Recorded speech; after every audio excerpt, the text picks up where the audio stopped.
We have every major human mistake that changed history forever, man. Let's see. Insting Genghis Khan's diplomats. One of the most destructive military campaigns in human history started for a basically useless reason. In the That early nigga was him. 1200s, Genghis Khan, leader of the Mongols, was technically at peace with the Khwarezmian Empire, and the two had even fought against shared enemies. But everything changed when a Mongol trade caravan entered Khwarezmian territory and was attacked by a local governor who stole the goods and killed the merchants. Instead of going to war right away, Genghis Khan sent ambassadors to the Shah of Khwarezm to ask for justice and for the governor to be punished. But the Shah made a terrible decision. He had one of the Mongol envoys killed and sent his severed head back with the others. In Mongol culture, harming a messenger was a serious offense. It was seen not just as an insult, but as a clear act of war. Genghis Khan responded with a massive invasion. His army destroyed entire cities and completely wiped out the Khwarezmian Empire. Even the lowest estimates suggest that millions died, but the attack didn't stop there. The Mongols continued west, bringing destruction to Persia, parts of the Middle East, and even into Europe. No one can say for sure what would have happened if the Shah had simply apologized and punished the governor. But what we do know is that at the time, the Mongols were busy fighting a war in China, so by killing the ambassador, the Shah may have accidentally triggered one of the most destructive military campaigns in human history. German U-110. That's dumb. On its first mission in March 1941, the German submarine damaged 2 Allied ships, but had to stop early after an accident with its own gun injured some of the crew. But its second mission in April and May 1941 would change the course of the war. After sinking several Allied ships in the North Atlantic, U-110 was chased by British warships. On May 9, 1941, after being hit by depth charges, the German submarine was forced to surface. This was part of a British effort later called Operation Primrose. The Allied ships surrounded the damaged U-boat. At first, the British thought the Germans would fight back and open fire, but stopped when they realized the crew was surrendering. The German commander, Fritz Julius Lemp, saw that the submarine wasn't sinking like it was supposed to. He tried to swim back and destroy the Enigma machine, a type of encryption device used by Nazi Germany to send secret military messages, but he disappeared. No one knows for sure how he died. Meanwhile, British sailors boarded the abandoned U-110 and recovered the Enigma machine along with valuable codebooks. These gave British codebreakers at Bletchley Park a major advantage in reading secret German naval messages, especially a backup cipher known as Reservehandverfahren. To keep their success a secret, the British let U-110 sink and pretended it had gone down with everything still inside. Constantine V's trust. That is crazy, man. Oh my god, that nigga pussied out, but he saved the world, bro. He deadass saved the world.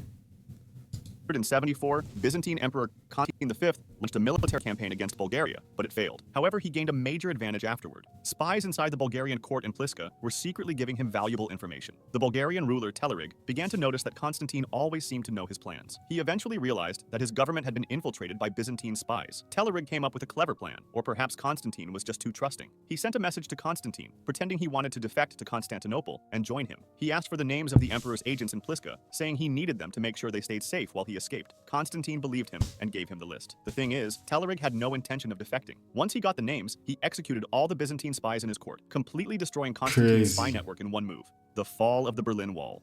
Günter Schabowski had recently become the unofficial spokesperson for East Germany's ruling Politburo, which was the top decision-making body of a communist party. The government had just held a meeting where they talked about easing some travel restrictions to West Germany, but they didn't want to announce it just yet. At a press conference, Schabowski brought this up, even though it wasn't meant to be made public yet. A journalist asked when the new travel rules would take effect, and Schabowski, shuffling through his papers, didn't find an answer and ended up saying, "As far as I know, immediately." That one word changed everything. People in East Berlin, thinking the border was now open for the first time in 28 years, rushed to the Berlin Wall. Crowds gathered quickly, and the border guards were confused because they had no clear orders, but they'd also heard the press conference. Not knowing what else to do, they opened the gates and let people through. Soon it turned into a huge celebration. People were climbing the wall, crossing freely between east and west, hugging and cheering. Around 11:30 p.m. on November 9, 1989, the Berlin Wall started falling. Some say Schabowski simply misunderstood. Others believe he knew exactly what he was doing. The Four Pests campaign. That is actually crazy, though. Nigga said immediately. Nigga didn't know what to say and caused. That's crazy. Pests campaign was one of the first major efforts under Mao Zedong's Great Leap Forward campaign. Its goal was to get rid of 4 pests: rats, flies, mosquitoes, and sparrows, because they were thought to spread disease or damage crops. The worst mistake was the war on sparrows, especially the Eurasian tree sparrow, which the government blamed for eating grain. Millions of people across China, including children, were ordered to destroy sparrow nests, smash eggs, and bang pots and pans to stop the birds from landing until they died from exhaustion. This campaign, driven by propaganda and Mao's belief that man must conquer nature, almost wiped out sparrows in China. But without sparrows, insect and locust populations grew out of control, since there were no birds to eat them. These insects destroyed crops, making China's food shortage even worse. This disaster, combined with bad farming policies and environmental mistakes, helped cause the Great Chinese Famine, which killed tens of millions of people. By 1960, the government quietly stopped the anti-sparrow campaign and began targeting bedbugs instead. Thomas Migley Jr.'s fuel. Yo, what's good, Tro? What is good, man? In 1921, while working at General Motors, Thomas Migley discovered that adding a chemical called tetraethyl lead, also known as teal, to gasoline could stop engines from making knocking sounds. Early factories making teal saw workers suffer from hallucinations, mental illness, and even death. Still, the fuel was heavily promoted and quickly spread around the world. In the late 1920s, Migley also helped create Freon, the first chlorofluorocarbon, or CFC, to be used as a safer cooling chemical in refrigerators. It worked well and was later used in aerosol sprays and inhalers. But many years after Migley's death, scientists found that CFCs were damaging the ozone layer, which protects Earth from harmful UV radiation. This discovery led to worldwide bans on CFCs. At the time, Migley's inventions seemed like smart solutions to real problems, but both unfortunately caused serious damage. You know, I just realized the ozone layer is probably like absolutely fried right now. Like, it's actually cooked. Like, there's probably like in the next 10 years, it's probably finished. Like, it's, oh my gosh, I'm worried, bro. I went shopping. That's fire. What you get? Migley had more impact on the Earth's atmosphere than any other single human being. In 1944, after being paralyzed by polio, Migley invented an elaborate system of pulleys and ropes to help others move him in and out of bed, but the device turned deadly. One day, he became entangled in the ropes and was strangled to death, even though some say it was a case of suicide. The nuclear bear. We were seconds away from nuclear World War III, and the story is mostly unknown. It was around midnight during the Cuban Missile Crisis, the closest the world ever came to nuclear war during the Cold War between the US and the Soviet Union. At a US military base in Duluth, a guard saw an unknown figure climbing the fence. At that time, US military planners believed that if the Soviet Union launched a nuclear attack, they might first try to sabotage American bases. Thinking this might be such an attack, the guard fired his weapon and triggered the sabotage alarm. This alarm automatically went off at all nearby military bases, but at one base in Wisconsin, called Volk Field, there was a wiring mistake. Instead of a regular sabotage alert, the alarm there set off a klaxon siren, which told fighter jets armed with nuclear weapons to take off. The pilots were on DEFCON 3, a high alert level just below. Oh my gosh. They had been clearly told there would be no practice drills at that level, so when they heard the signal, they believed World War III had started, and they were being ordered to launch. By the time the mistake was discovered, the jets were already heading toward the runway. An officer jumped into a car, sped to the runway, and managed to signal the pilots to stop, just in time to prevent a possible nuclear war. The figure that triggered it all? It was a bear. If it weren't for that officer speeding with his car, we wouldn't be here today. Byzantine. Damn, nah, that's crazy, bro.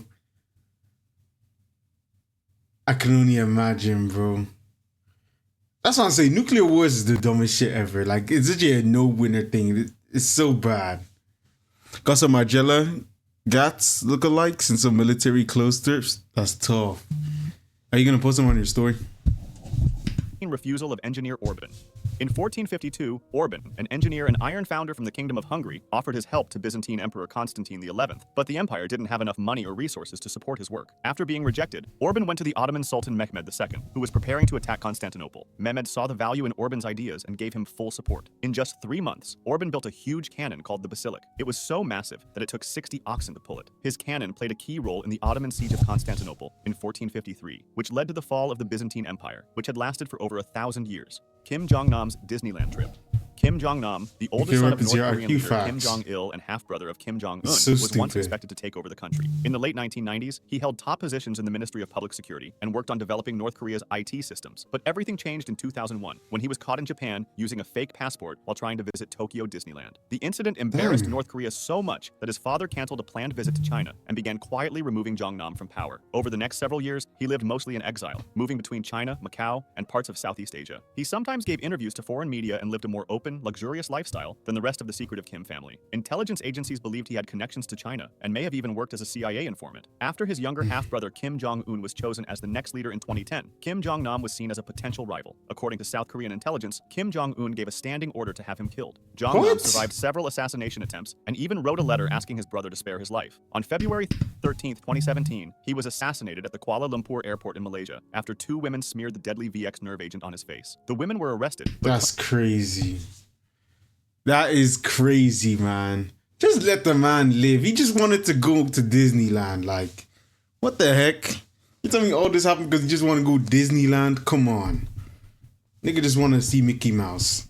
That's crazy. Claimed they thought it was a prank for a TV show. Most experts believe the killing was ordered by Kim Jong-un. While he was alive, Kim Jong-nam said the real reason he fell out of favor was his support for economic reforms and openness, ideas he picked up while studying in Switzerland. Rome's trust in a Germanic noble.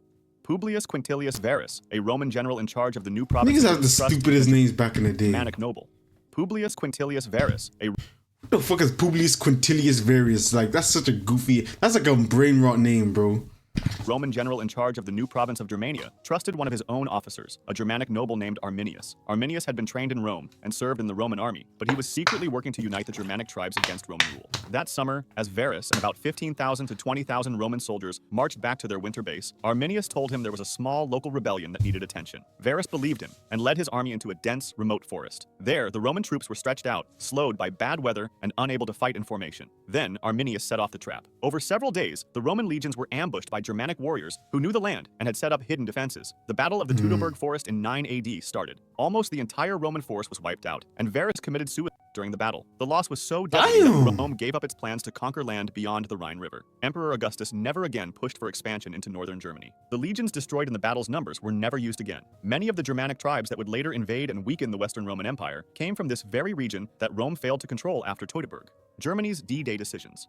In the months before D-Day, German commanders disagreed about where the Allied invasion would happen. Field Marshal Gerd von Rundstedt believed it would come at Pas de Calais, the closest point between Britain and France, with key ports and a direct route into Germany. Erwin Rommel, in charge of coastal defenses, also focused on Calais, but warned that the Allies could land anywhere, including Normandy, where they eventually did land. Hitler, as usual, couldn't make up his mind. He split the German tank divisions between the two plans, placing some too far inland to help Rommel quickly, but not far enough to act as a proper mobile reserve as Rundstedt wanted. In the end, neither commander got needed. Meanwhile, the Allies launched a deception campaign called Operation Fortitude, tricking the Germans into thinking the real attack would be at Calais. Even after the Allies landed in Normandy on the 6th of June 1944, German leaders, including Hitler, thought it might just be a distraction. Rommel happened to be away visiting his wife for her birthday that day, and other officers were also off duty because of bad weather forecasts. Rundstedt asked for permission to move reinforcements, but Hitler delayed the decision. By the time a counterattack was approved, Allied air forces had already damaged German supply lines and troop movements, and the German command structure was falling apart. Despite fierce resistance, the Allies secured 5 beachheads on D-Day and brought in over 150,000 troops. Rommel later tried to tell Hitler that Germany's defenses were collapsing, but Hitler refused to believe it. Then, on the 17th of July, Rommel was seriously injured when Allied planes attacked his car.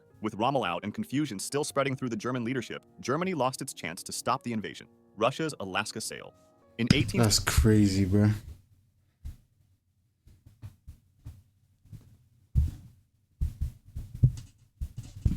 1967, the Russian Empire sold Alaska to the United States for $7.2 million, about 2 cents per acre. After losing the Crimean War, Russia feared it couldn't defend Alaska in a future war, especially against Britain, whose forces were nearby in Canada. Selling the territory to the US was seen as a way to block British expansion. At the time, many Americans mocked the deal as Seward's Folly, as the negotiations were led by US Secretary of State William Seward. They called Alaska a useless, frozen wasteland. The purchase gave the US strategic access to the Pacific and added territory more than twice the size of Texas, full of natural resources like oil and various minerals and metals. Alexander the Great leaving no heir. Crazy. When Alexander the Great died in 323 BC, he left behind the largest empire the world had ever seen, but no clear successor. His only direct heir was an unborn child, and his half-brother Aridaeus had serious mental disabilities. Without a stable plan for who would rule next, Alexander's top generals, known as the Diadochi, rushed to grab power. What followed was nearly 50 years of brutal conflict, called the Wars of the Diadochi. These former allies, who had once helped Alexander conquer lands from Greece to India, turned on each other. They formed shifting alliances, betrayed one another, and fought bloody civil wars to control pieces of the empire. The result was the permanent breakup of Alexander's empire into rival kingdoms and decades of war across the ancient world. One by one, most members of the royal family, including his son Alexander IV, were murdered during the power struggles. By 281 BC, his empire had broken apart into several major rival kingdoms. The long-term effects were huge. Alexander's dream of a unified empire connecting East and West died with him. Instead, the split led to centuries of regional conflict and helped pave the way for the rise of Rome. All of it happened because one of history's greatest conquerors failed to plan for what would happen after his death. Columbus's miscalculation. Christopher Columbus's discovery of the Americas happened because of a major mistake. At the time, many scholars already had a pretty good idea of the Earth's actual size, thanks to earlier work by thinkers like Eratosthenes. But Columbus rejected those accurate estimates. He wrongly believed the Earth was much smaller than it really is, and thought Asia stretched much farther east than it does. Based on this wrong math, Columbus argued that Japan could be reached by sailing west from Europe in just a few weeks. Most experts disagreed and believed the trip would be far too long. Still, the Spanish crown decided to fund the voyage, impressed by his confidence and calculations. Ironically, if Columbus had used the correct numbers, the journey would have seemed too long and too risky, and he probably never would have set sail. In the end, it was only because of his miscalculation and the surprise presence of the American continents in the way that his voyage succeeded. Treaty of Versailles That's crazy. The Treaty of Versailles was signed in 1919, after World War I, and it placed very tough conditions on Germany that affected the country's future and possibly changed the path of World world history. The treaty forced Germany to take full blame for the war, give up land, greatly shrink its military, and pay huge amounts of money to the Allied powers. Many Germans felt these demands were unfair and deeply humiliating, especially because they had expected peace talks to follow U.S. President Wilson's more generous 14 We all know what this British caused. economist John Maynard Keynes called the treaty a Carthaginian peace, meaning it was designed to crush Germany rather than build lasting peace. He warned that the harsh financial penalties would hurt both Germany and Europe. In Germany, the feeling of injustice was widespread. Millions of ethnic Germans ended up living outside the country's new borders, and the loss of land and military strength fueled anger and nationalism. This frustration helped extremist politics grow, especially during the Great Depression, when Adolf Hitler rose to power. While the treaty was not the only reason for World War II, its harsh terms and the way people remembered them played a big part in the rise of Nazism. The Maginot Line. True. The Maginot Line was a large system of defenses that France built along its border with Germany after World War I. It was not meant to make France completely safe, but to slow down a German attack, give France time to get its army ready, and keep future battles away from French land. The line was built in the 1930s, partly because Germany was becoming stronger, and France could not count on help from Britain or the United States. France had fewer young men after World War I, and chose a defensive plan to make up for its smaller army. The Maginot Line ran from Switzerland to Luxembourg, and had underground bunkers, big guns, and strong fortifications. But it did not protect the Ardennes forest or the border with Belgium very well, because those areas were wrongly seen as too hard for a major army to cross. In 1940, Germany avoided the line by going through Belgium and the Ardennes, surprising the Allies. The parts of the line that were attacked mostly held firm, but it had already been bypassed. After the war, people disagreed about whether the Maginot Line was a good idea. Operation Barbarossa.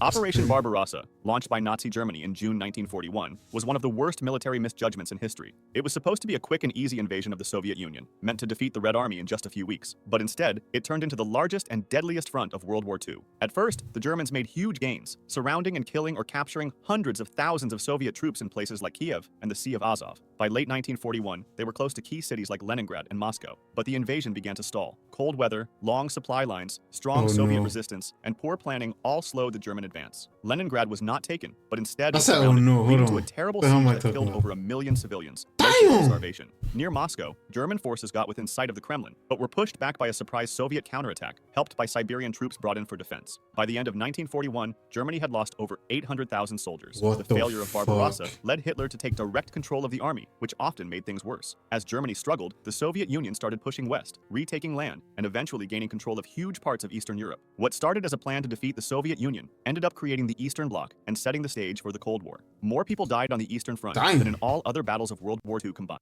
A wrong turn in World War I. The assassination of Archduke Franz Ferdinand happened on June 28, 1914, in Sarajevo, and the Archduke was killed not because of a perfect plan, but because of a mistake. Earlier that day, there had been a failed bomb attack on his motorcade. For safety, the drivers were told to change the route, but the message didn't reach them. By accident, the Archduke's car turned onto a side street, where one of the would-be assassins, Gavrilo Princip, was standing. Gavrilo was there because after the failed bomb attack, he decided to go get some food. The driver tried to reverse the car, but stalled the engine, giving Princip the perfect chance to shoot Franz Ferdinand and his wife Sophie at close range. That wrong turn led to far more than 2 deaths. It set off a chain reaction. Within weeks, Austria-Hungary declared war on Serbia, alliances between countries took effect, and what could have stayed a local conflict turned into World War I. If you like this video... So you're telling me a mistake caused a chain reaction for all of this stuff in history, bro? You're telling me if... Oh my god, that sucks, man. You told me if only the driver heard about that reroute, we wouldn't have to deal with all of this nonsense. Goodness, man. That is